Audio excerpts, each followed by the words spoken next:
Noam Chomsky once wrote an essay on what she thought mainstream media was. She said it was to divert attention away from serious matters in the world. This includes national and international news. Many people agree with this statement because of theories on the internet, but there are some people who think mainstream media is very important to their community. Given that mainstream media is no longer independent and is owned by big corporations, the information put into mainstream media has a possibility to be controlled. A topic so big that it has an abbreviation of MSM has to be talked about and discovered. Mainstream media is in front of our faces every day, so it is very important that we know what it is and where it came from, and we know about the topic. I have done research on what media outlets are credible in the past and also written essays on mainstream media. Because mainstream media is our daily life, in this speech, I will be talking about what it is, interpretations of the definition, and who owns it and who is behind it. People have many definitions of what mainstream media is. Mainstream media, simply put, is traditional forms of mass media.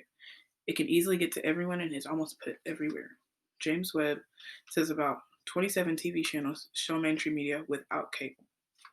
The Washington Post says that the searches on Google about mainstream media have grown so much in the last 30 years.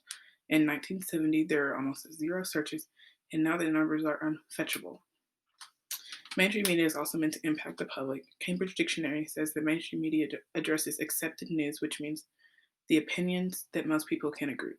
No one is meant to be offended or can get offended by their statements, which allows the viewership to go up this way.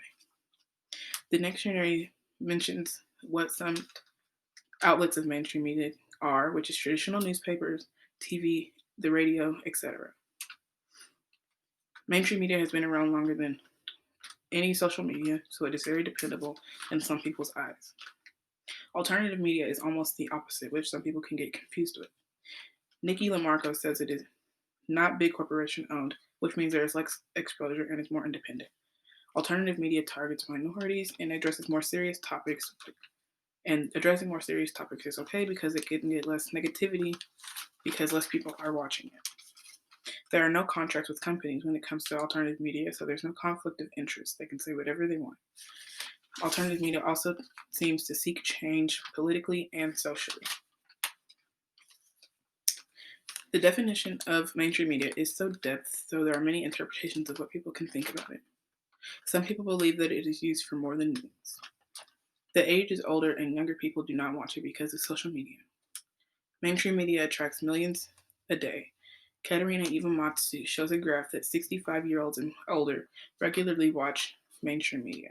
Holly Dunnigan surveys the same topic with results that say about 50 years older watch mainstream media regularly. The number of people who rely on mainstream media gets smaller every year. One of the examples is that teenagers have cell phones that have social media that show the same exact news as mainstream media does.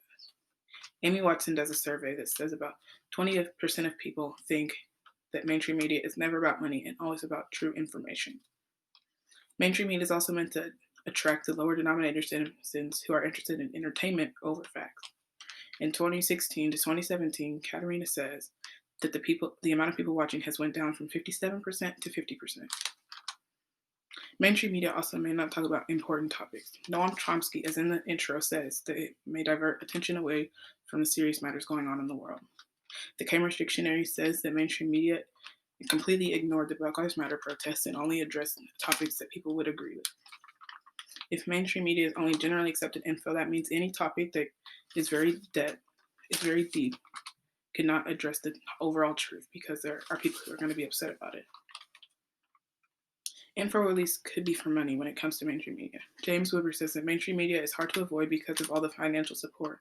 It has been established for a long time and brings in lots of ad revenue.